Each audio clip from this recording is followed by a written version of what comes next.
Welcome to Gerald Khalil's Conversation Piece. I share my thoughts on social content in sports, politics, and entertainment. If you're new to the channel, don't forget to like, share, and subscribe. So a little more than a week ago, it was reported that a Virginia high school track athlete was charged with battery after she struck her competitor over the head with a baton during a track meet. Videos that went viral showed high schoolers Alayla Everett and Kaylin Tucker running in a 4x200 meter relay at a state's final race March 4th. And they were going neck and neck and turning, going around the corner as you see. And as they come out of the curb, Tucker is hit by Everett's baton and she stumbles off the field in apparent pain. Now, Everett went to continue running the race. Now, Lynchburg Commonwealth's attorney Bethany Harrison said that an assault and battery charge has been filed. Now, Everett said that they were really close together and that she had lost her balance and that the whole thing was an accident. Here's what she said. Got stuck behind her back like this, and it rolled up her back. I lost my balance, and when I pumped my arms again, she got hit. But I know my intentions, and I would never hit somebody on purpose. Now, Tucker was diagnosed with a concussion, and according to Tucker's parents, Everett never checked on their daughter or asked whether or not she was okay, and even after the race concluded. This also includes the coach for Everett or any of the staff. Here's what they said. This is going to be tough, but if in your words, can you kind of describe what happened as you were coming through 4 there when the incident happened? So on the back curve, I had kind of got cut off and I tried to pass it the first time. So I let her go ahead. So I knew like when I got fully on the curve that I was just going to have to push through and pass her. So as we were coming up in the middle of the curve, we were bumping arms a lot. So I got a little bit more on the outside of the curve to go around her. When I finally pushed through to get in front of her, that's when she hit me in the head with the baton. And the bumping of arms, that's pretty common for a race when you're racing alongside her, yeah. Right? Yeah. Mm-hmm. Okay, so she hits you and you go down. I mean, first of all, just what's your immediate reaction? What can you remember? I was so in disbelief. I didn't even know. Like, I didn't know what happened. I just got hit in the head and I just fell off the track. I know that's tough, and I'm sorry. First of all, I hope you're okay. We'll talk about that in a second. Mom, I know I've seen your video, amongst others. Coach McKinley gave that to me. What are you thinking? First of all, as she's coming through the turn, how is she looking to you as someone who's probably seen her run a lot? Oh, yes. But like she stated, she is the second leg, and we're used to watching her just pick up where there's any slack. So as she was coming through the curve, I was like, I told my husband, I said, she's doing what she do. She's it's going to be all right. They're going to get back where they need to be. And as she's coming around the curve, as she comes out the curve, and you can see them kind of bumping each other, but like that's competition. So we expected that. But as she pulled away just to see the strike, it just, even in our whole section, like the whole section just gasped. We had family come from out of town.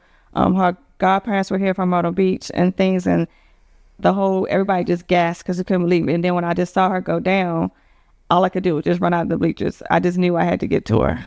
So you came out of the bleachers? I did. Okay. Yes. What was it like when you got on the track when you were talking to her? When I got on the track, the medic had already been there and asked her if she could stand and kind of like walking off to see if she was going to be dizzy or anything. She never completely passed out, just kind of fell off the track. And then, of course, like she said, she was in disbelief. So she was kind of hysterical because she just couldn't believe that's what had happened. So you come off the track, first of all, so you're getting evaluated by the medical staff. Did anybody from the opposition apologize, make any sort of checks on you, anything like that? No, not at the time. No one that came on checked on me or anything. Okay. So has anybody offered any sort of explanation or anything from a VHSL standpoint? I'm just curious what has been said to you, if anything.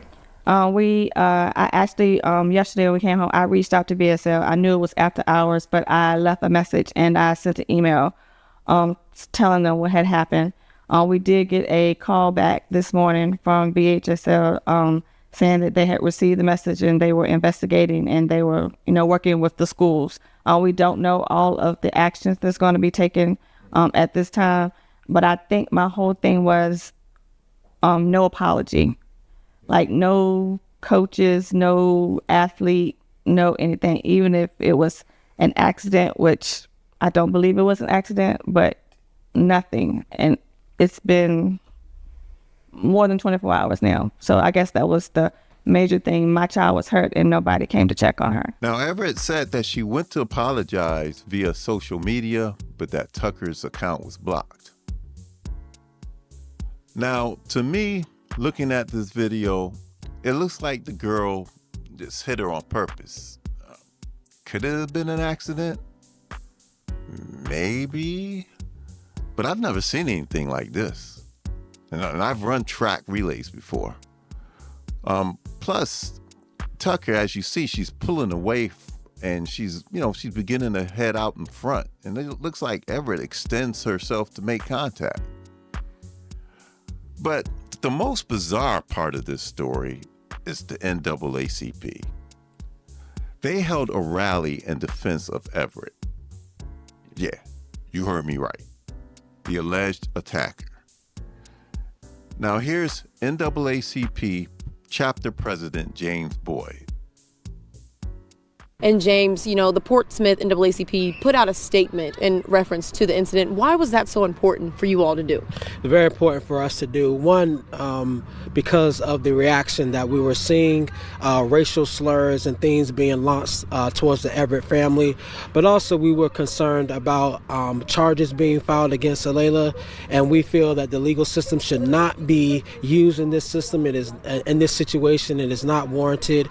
And so we thought that it was very important that we stood with this family and stood on that principle. And definitely, I know you told me you have been in contact with the Lynchburg NAACP as you all try to assess those charges, assault and battery. The petition for that has been issued for Alayla. What's your reaction to that, and what have they been telling you, the Lynchburg NAACP? Well, our Lynchburg NAACP leaders had a meeting with the Lynchburg Commonwealth Attorney this morning and confirmed that the charges was not brought by her office. But we want to say unequivocally that Alayla is not an attacker. She is not a criminal. And anybody that says, or any headline that says that is a violation of her due process rights. We feel, as I mentioned, that the criminal justice system should not be used in this situation. And for charges of assault and battery to be levied against her, you have to prove what you intent and maliciousness, and those things are not present here. Again, this is a situation that is not warranted for a young, powerful, up-and-coming leader like Alayla is to have to experience, and so we're going to stand with her.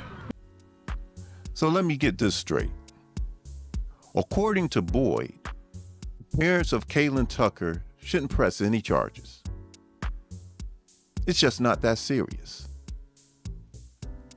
Plus, let's make it about race, even though both of the subjects are black.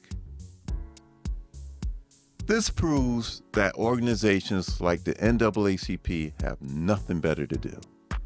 Instead of holding a rally for the alleged attacker, why don't you just stay the hell out of it? Now, you're so worried what has come Everett's way, and perhaps she deserves it. Perhaps not, if this was an accident. But what the NAACP has done is caused division. They've caused division between the girls and the families, and possibly the community. Now, imagine if you were a parent, or I'll use myself as an example. I'm a parent, and my daughter got hit in the head, but the NAACP is holding rallies for the alleged attacker. Yeah, I would be feeling a certain kind of way. And at the end of the day, all Tucker's asking for is an apology. And as far as the whole social media stuff that you can't reach her, so let's stop with the BS right there. You can reach her.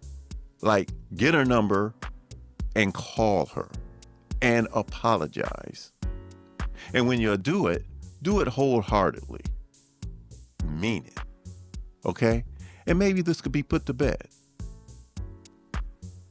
But the NAACP, they ain't helping matters at all. Because it's 2025 and they have nothing better to do.